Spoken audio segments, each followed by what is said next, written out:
सद्दाम मल्ला और कबूतर खासकेली का मुकाबला होने जा रहा है। पहली मल के मुकाबले में सद्दाम ने 80 हासिल की उसको गिरा के, मगर सही से उसको चोट भी मारी थी।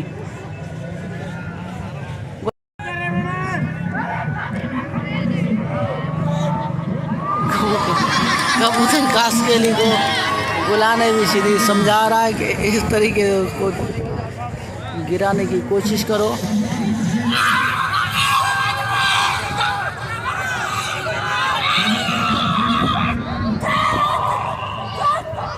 दूसरी मल का मुकाबला होने जा रहा है। अभी दूसरी मल भी गिर गया।